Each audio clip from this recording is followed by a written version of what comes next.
Hi, everybody. So glad you could join us today. Thank you for coming.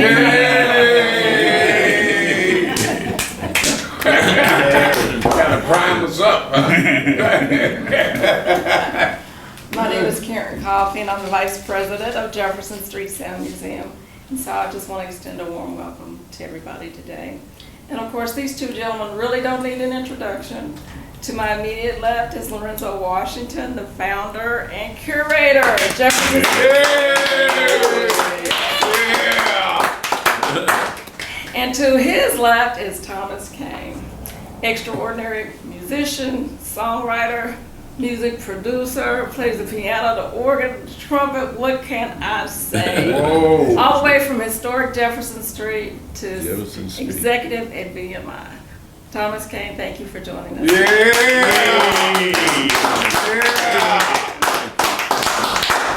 So we're going to have a really good time. Mr. Washington has some questions that he's going to ask Thomas Cain, and I see a couple of those. I think he's going to be really good and nosy.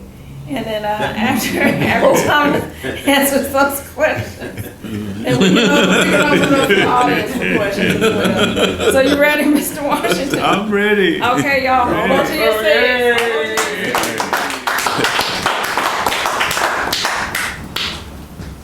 Well, Thomas, we've known each other for quite some time. Oh, yeah. We've had a journey The journey is it. to ourselves as far as we're concerned. Yeah. But what I want to know today is, at what age did your journey in the music business start? My journey started in Athens, Alabama, when I was around 9 years old. Miss Annie Mitchell was a well-to-do. That family was well-to-do, and they had an organ in the house, but the pedals were broken, and so I took a nail and hammer and some coat hangers, and I took the little string hanging down from the bellows, and I rigged it up, and I taught myself how to play. But that came from listening to the radio, WLAC, and you know, all of the WSM, which was a country radio station. But that's what I did, and that's when my journey began. I knew that was going to be my life, and it has been. Wow.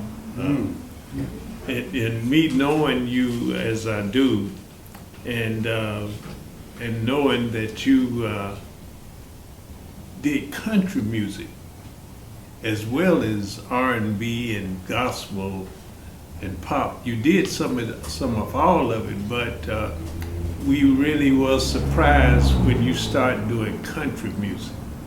Well, you know, it was accessible, you know, and so I loved country music back in the day because I used to listen to all of those. Starting in the day when, back in the day when Aurora Rogers and Dale Evans and Hank Snow and all those guys. Yeah. But also in that house, Miss Annie Mitchell, they had a Victrola, you know. You could wind it up and put these 78 records. Mm-hmm. They had all of these country singers. That's what they were back then, you know. And I just started having an affection for that music. And then coming to Nashville, I actually was invited to come to Music Row, because on this side of town, we stayed over on this side of town, and we didn't go over to the other side of town where the music was going on, you know. And it was a great divide, you know, right between that Music Row and North Nashville. And so I actually was invited by a friend of mine named Ed Williams, Lump Williams, we called him. He was a bass player, played in my band, and he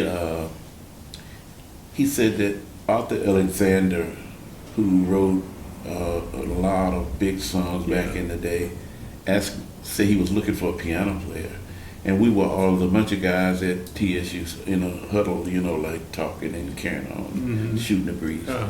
And so that's when Lum asked if piano player, will anybody want to go do that? And the first question somebody asked, I don't remember who it was, said, how much is it paying? That was the first question was that. And so it was quiet for a while. And Lum said he didn't know how much it was paying, he really didn't. And so he said, well, anybody want to go? Nobody raised their hand or whatever. And I said, I'll go. I didn't care how much it was paying. I said, this is a chance. And so I went, and it became a great starting point in my life with Arthur Alexander. Wow. And I played piano for him, and we became great friends all the way up to the time he passed away. But that was at Combine Music, which was Combine Music was a very liberal publishing company. And so I played over there for Arthur, and then I came back to North Nashville and was playing it up and down Jefferson Street. And so a friend of mine named Rob Galbraith said, man, Thomas, one day, he said, man, you ought to come on back over to Music Row. And so I said, well, okay. I said, I'm going to do that. And I came back to Combine Music, and I started writing with a guy named Dennis Lindy, who wrote A Hunker Hunker Burning Love for Elvis Presley and a whole big record. And he became my mentor. And when I got to Combine, they gave me a key to the building. It gave me the code to the burglar alarm, a key to the burglar alarm back then. And we started writing songs, and that was my entree back into Music Row. And from then I never left. Wow. Yeah, man. Now, I know you were a songwriter, a music publisher. You were an organist. You were a trumpeter. Yeah. And so how much did all of those things together help get you moving forward? That's a really good question. The way that it helped, all of these different things helped me being able to play the trumpet. I played in Tyrone Smith's band. Yeah, right. And then as a piano player, I played recording sessions. They'd call me because they said they liked my field, But I played recording session, man. And that was the way I made a living, And then I could sing, so I did jingles, and I did background vocals for Barbara Mandrell and all these other people, Yeah. And but it was reinventing myself, and it was every day. I would think when someone going right, because I had kids. I had a kid in my early years. My kids are 10 years apart, so my oldest son, they were in private schools, and of course my wife was teaching school too, but I had to carry my load too. So that was one of the things that I did, was reinventing myself. When it wasn't something for the trumpet, it was something for the piano. Put you a party now. If it wasn't for the piano, it was singing. So it was just a hodgepodge of mixing up stuff to keep cash flow flowing. So that was it. Well, I know that we all loved your music and what you were doing during those early years. Yeah, man. And because you played with old Spoon Man, Tally, and Dungy, Charlie Dungy. Yes. Yeah. and that was a great gig because this was just before I started going back before Rob Galloway asked me that, why don't you come told me why don't you come on back to Music Row. Well, I was working and teaching in the metro parks. I was teaching young kids how to play the piano, and I was going from Madison to North Nashville to South Nashville, and I was teaching these young kids how to play the piano. And some of them turned out really, really good, you know. But, you know, that was, after that period of time, when I went to music, I just went to Music Row, and life became hard. It was hard. It wasn't an easy thing to do. Yeah. You know, but that was what I did. Well, before we get too far off into what you've done in your career, I want to make note that you had this beautiful wife that was there for you during this journey.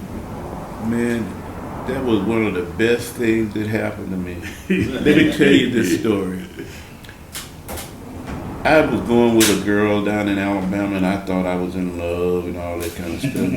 And so she called me one evening and told me it's over with. She didn't want to go any further, you know, with me. And I said, wow. So I got me a bottle of gin, Tanqueray gin. Tanqueray gin. I got that from Canada, you know, man. You want to play in Canada. Tanqueray. I got me a bottle of Tanqueray, a pint of Tanqueray gin, and I started just walking. And I was walking up on 40th Avenue because I was living with my Aunt Vanna Bass on Marina Street. And so I just started walking, and I thought I was just distraught. And I got up there by Deborah's Casino Royal, and then there was Carolyn Pithill and Ron Stewart and somebody else I can't remember in the car. They said, "That's Thomas." And I'm telling you what, I was tore up. I had been drinking that gin, just sipping it, but it tipped up on me. And I went like, "Oh Lord, have mercy."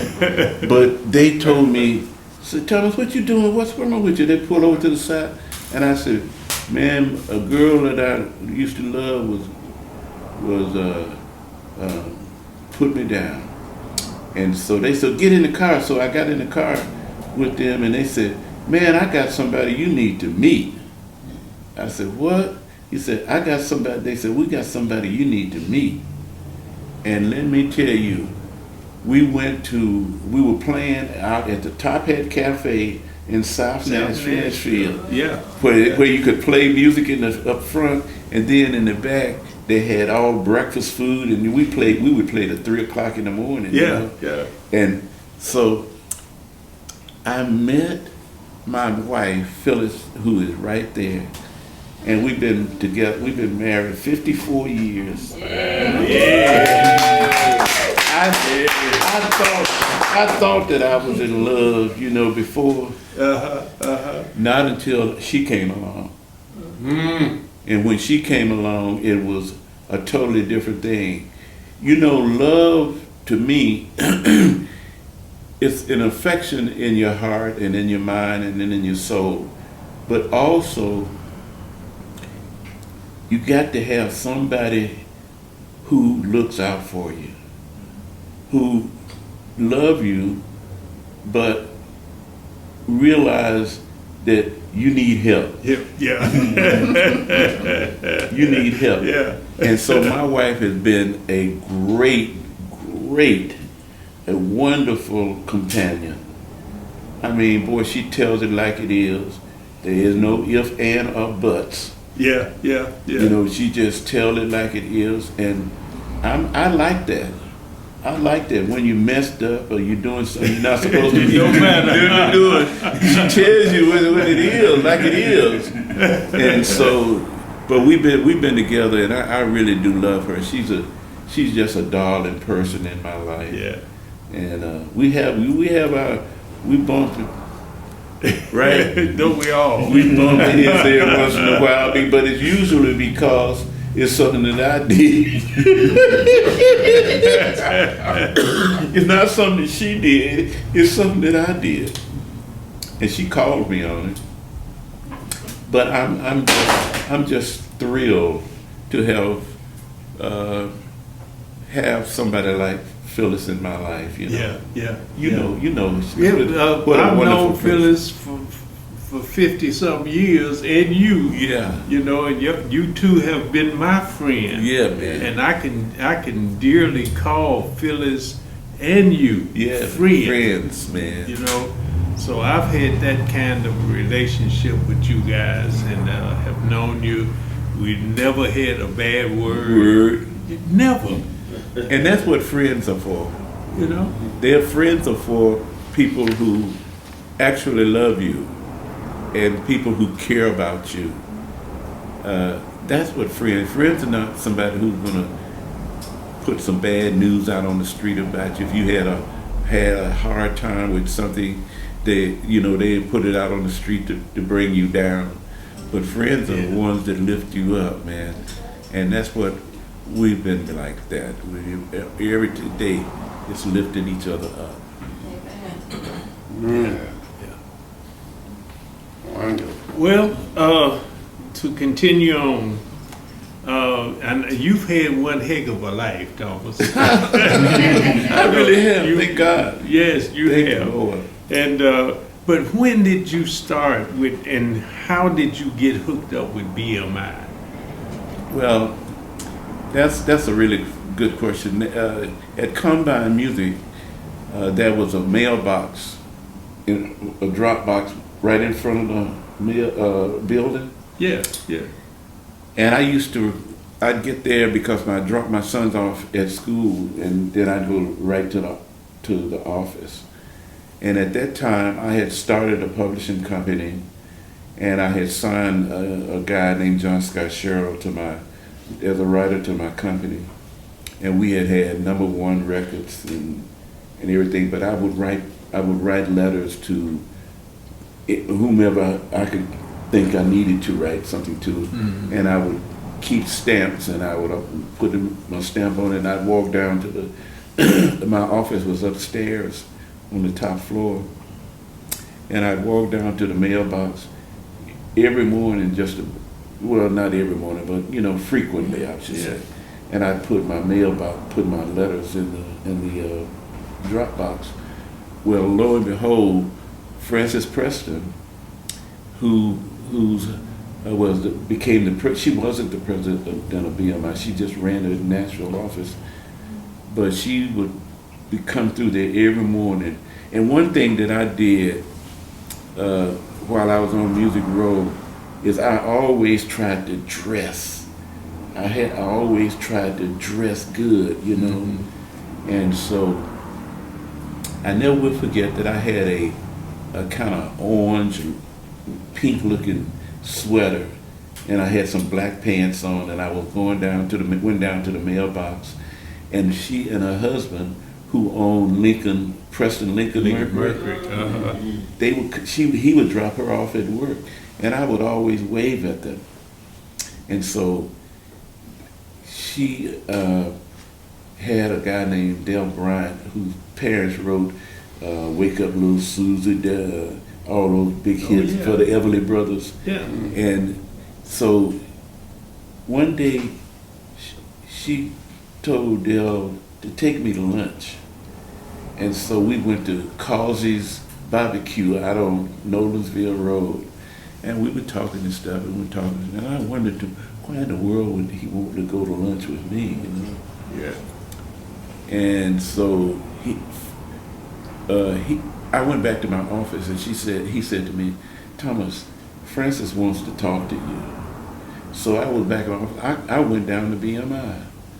And so she said, Thomas, she said, I want you to come and work for me. And I was shocked. She said, I want you to come and work for me. I said, what? And she said, yes, I want you to do that. And I told her, because they wore suits all the time, you know, neckties. Yeah, suits. I told them, I got the suits.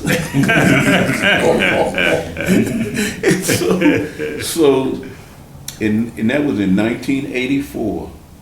And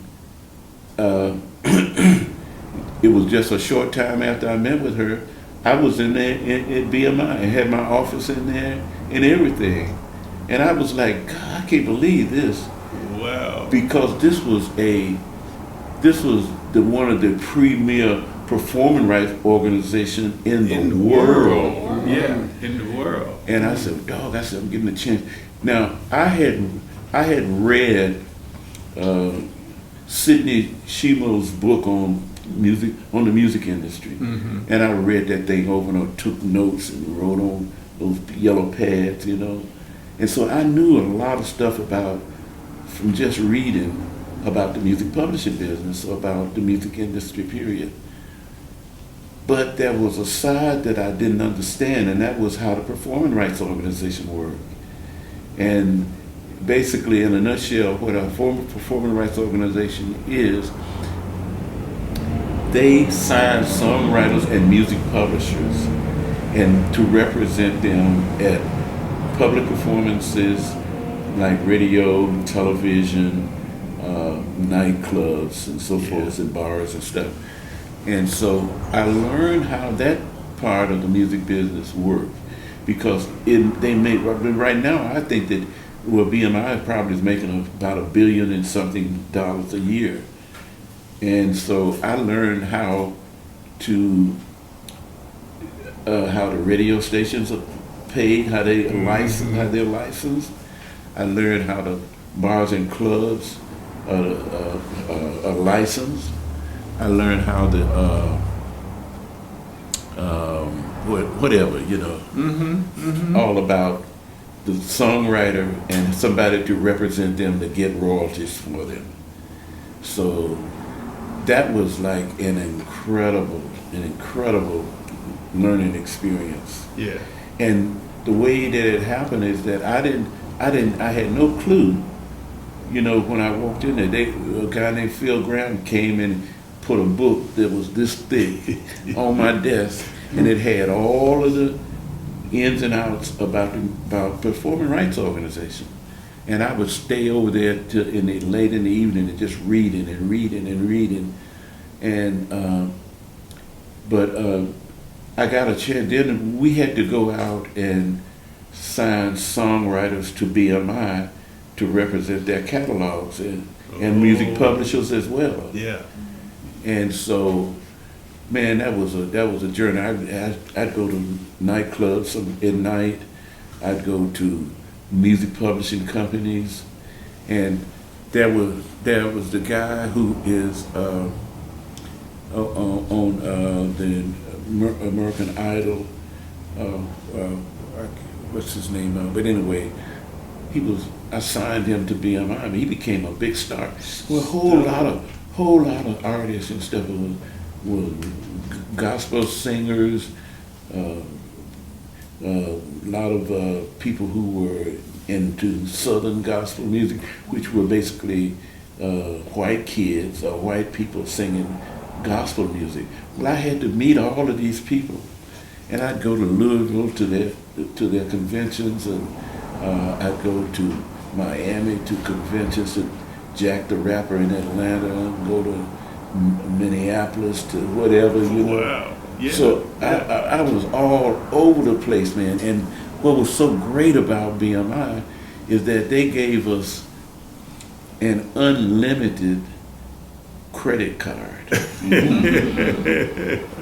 We could go, man, we could take clients out, get them to sign on the dotted line. You know, we could go to whatever, we could do whatever, and they never questioned what you spent. Oh, wow. Yeah. And so it was just great, but we were not doing anything abusive Right. to the process. You know, we were. Yeah. it was usually, if I'm going out and using my credit card, I'm using it to further the cause of BMI. Yeah. And so, but that was how I actually got started at BMI, was Frances Preston on the street waving at me, and I'm waving at her as I put letters in the drop box. Yeah. And so, and she was one of the most influential persons in my life. This woman was amazing. I mean, she was so brilliant. And Phyllis and I used to go to her house, and it would be none but the three of us, and we would sit around and talk about music business, about whatever was going on, you know. And so it was so much fun. It was just so much fun. Remember, you got me hooked up with her. Yeah, man, I'm telling you. And I had a chance to make a little money through BMI. Yeah, man. Yeah. She was the kind of person who was never, ever ignoring you. Yeah. She would talk to you, man. No matter what, you came in there with rags on. Yeah. She would talk to you, you know, or try to help you. And I just loved her. I thought she was one of the greatest influences in my life. Wow. In my family's life too. Yeah, yeah. Now, going back a little bit before that period, when Jesse Boyce and Moses Dillard came to Nashville, and it seems like you were one of the first folk that they chose to come over to Music Row and be a part of that production company, which was the first black production company to be accepted in the Music Row area. Yeah, we had a big event at BMI. You remember when? Oh yeah, Francis invited us over to. We were in the conference room. Yeah. And then that was, you know, Moses Dillard and Jesse Boyce were two of the greatest musicians I have ever been around. I mean, God have mercy. Yeah. I mean, it was a challenge for me to keep up with them. Because we were doing it, we were writing arrangements. We were writing arrangements before we go in the studio. And Jesse Boyce was a friend of mine from way back. He could play the bass and the guitar, the piano. He was just brilliant. Yeah. And Moses Dillard was a fabulous guitar player. You know, most people don't understand how he played the guitar in what they call vasapool. And vasapool is a process where you don't use the normal tuning of a guitar, but you use a chord.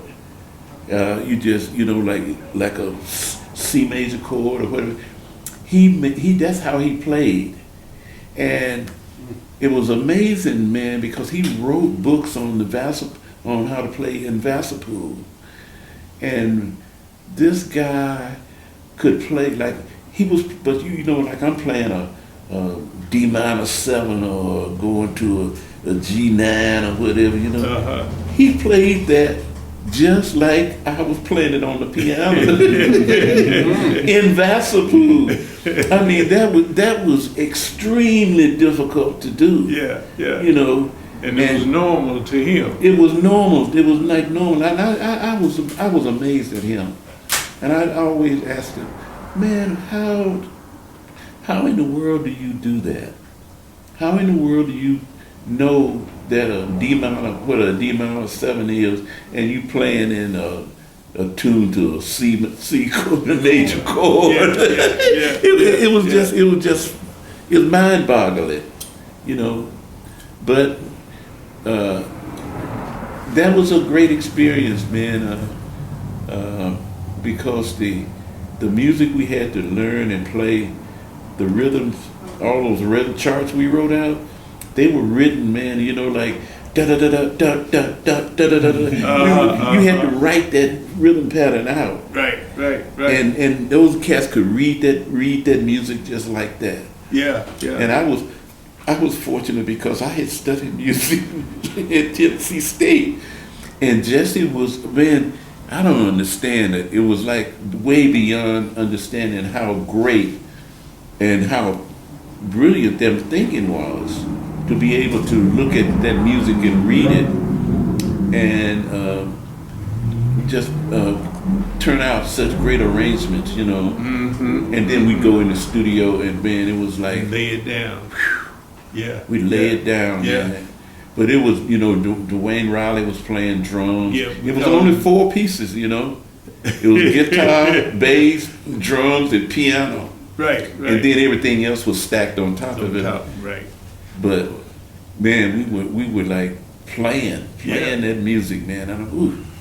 You know what? Well, I'm glad I had the experience of being there. Now I was the guy that went and got the coffee to make sure everything was all right, so make sure the studio was secure for these guys, and I was that guy that took care of all of these little things outside of being in a booth playing the instrument. But I got a chance to experience the talent and the feel that they had for the music that they played, and how they were all together on the same accord. Yeah, man. You know, and so that was it was an honor to have been in the midst of you guys, because I tell folk, well, I don't sing, I don't play, I don't do any of it, but I do remember back in this little back room, Moses had this little back room. Yeah, man.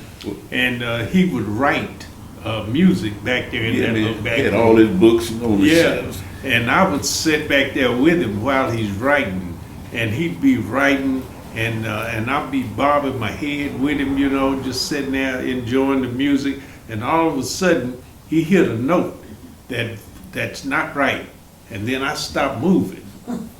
I stopped bobbing, and then so he'll go back in there and change that and start back over again, and he'd play right through it. And then I'd see him looking at me. He'd be looking at me, waiting to see if I'm gonna stop bobbing. And I'd keep going, and he'd know he got it right there. You know, but. I've had a lot of fun and learned a lot from these guys being as musically as they are. Those guys were the best musicians I think I ever played with. Yeah. You know. Yeah. I mean, you know, when I was playing with Tyrone Smith's band, we did the same thing. We wrote out charts and everything, but for a 4-piece band, to be able to do and play music like we played it was just unreal. And nowhere else on Music Row were they doing that, you know? Right. Nowhere else on Music Row could you find that happening. Right. Well, these guys were doing disco music here in Nashville, and nobody expected disco music to be played, to be written and recorded here in Nashville. But these guys were doing it, and they were bad. I got the albums in there. That's one thing I got in there in the case is the Saturday Night Band. And this guy, I wrote one song. That was my only contribution, and that I wrote. Karen wrote 2 songs. Yeah. And Thomas sang all of those songs. Yeah, but that was, boy. I wanna keep grooving. Boy, that's a groove. We were reading those charts. Yeah, y'all had to write that and be able to see that and hit it at the same time. Man. and you know, they give you the funny eye. If you messed up, if you messed up, they'd be looking at you, wondering what in the world. So I've had a chance to be at the top of this music business, of being in the room with some of the greatest musicians that has come through Nashville, and this is one of them. This is one of them. Sanchez, Holly, Lloyd Barrett. These guys could arrange music. They were arrangers, horns and Sanchez did horns, didn't he? Yeah, Sanchez was they were just orchestration. Oh, yeah. They did, that encompassed all of the instruments that were Yeah. going to be was needed for a particular song.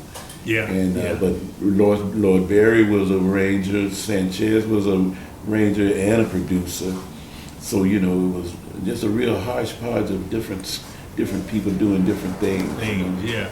And these guys had part of the symphony, horns and all on certain songs. Yeah. So I got a chance to experience a lot when it comes to this music There thing. were no violinists. We get them symphonic violin players. Yeah, used yeah. to come into what was that Pete Drake studio? Oh, Pete Pete down the Drake street. studio on 18th. Yeah, Was it right 18th? down the street from us. Yeah, and man, it was something else.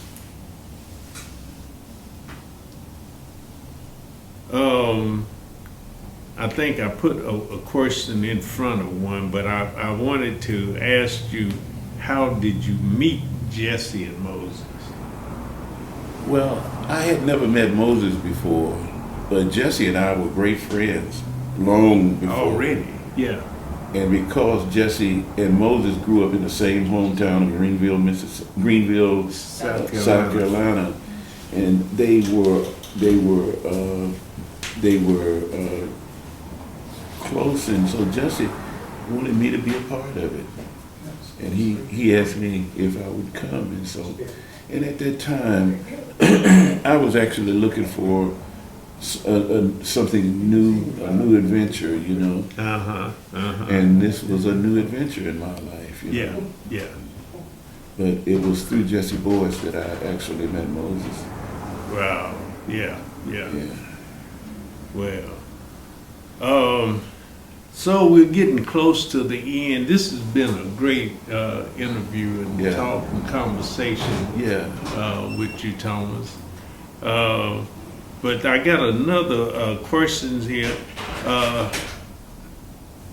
How did it feel to be recognized by the Jefferson Street Sound Museum Living Legends Award on April the 3rd? That's a great question. And the way that it made me feel was, I thought I was going to have an out-of-body experience.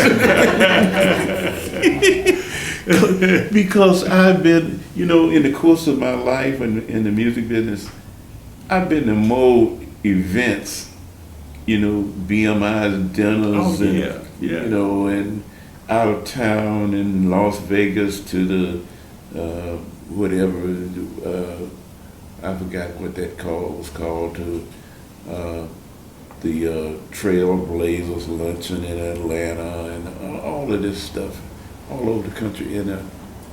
But I had never experienced such a warm, pleasing event like the Lorenzo Washington Gala, and it was in support of this place. Yeah. And so it was like I had a different kind of feeling than I had when I was out there working with all these other folks, Right, yeah.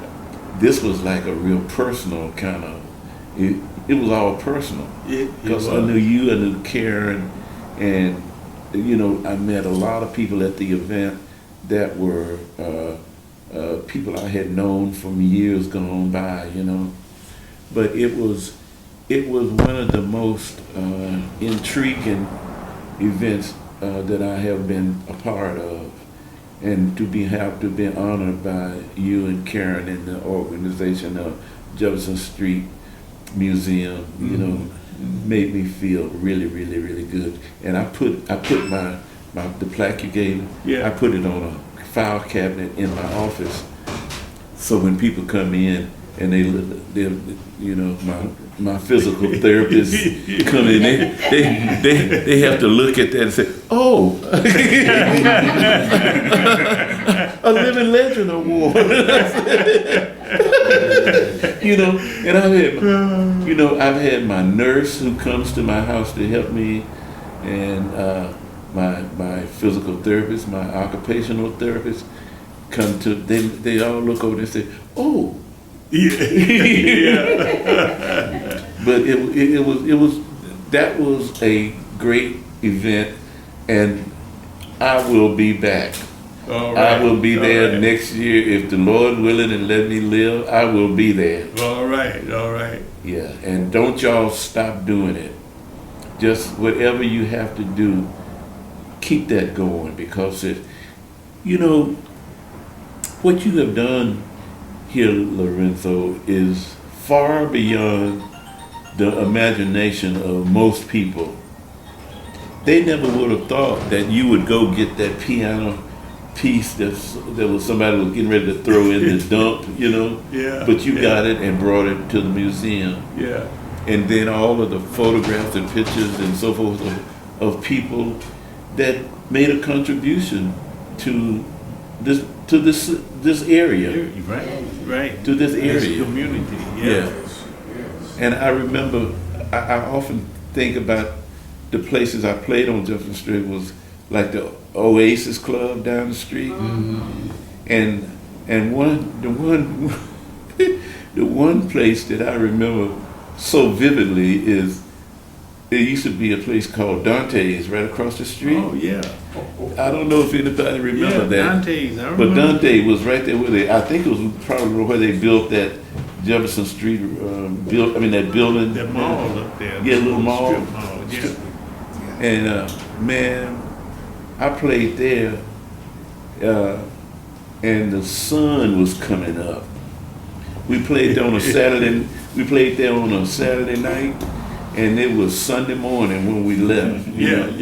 I mean, we were having so much fun and playing so much music, and so many people would be there, And we played music at Dante's and all up and down the street, Right. So, Right.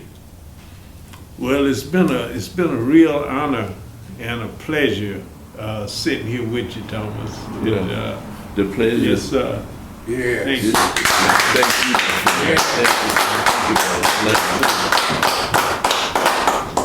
you. And so we've got Karen is coming with something here. Yes. Okay. I'll come between the two of you. How about that? Okay. I say TC. Yeah. So Thomas, the founder of Jefferson Street Sound Museum, recognizes your participation in the Jefferson Street Sound Museum Legacy Series, from Jefferson Street to BMI Executive.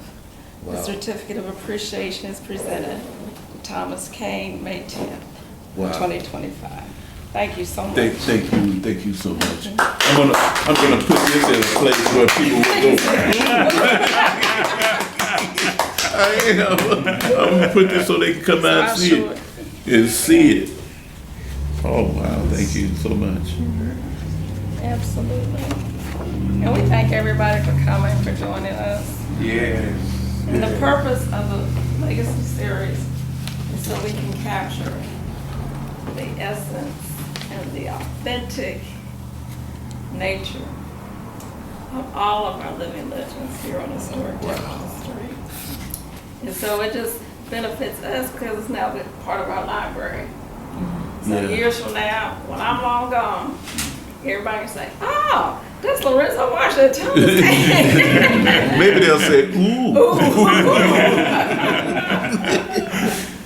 Yeah, but we have to preserve our history. Yeah. So again, I thank everybody for coming. Thank you so much.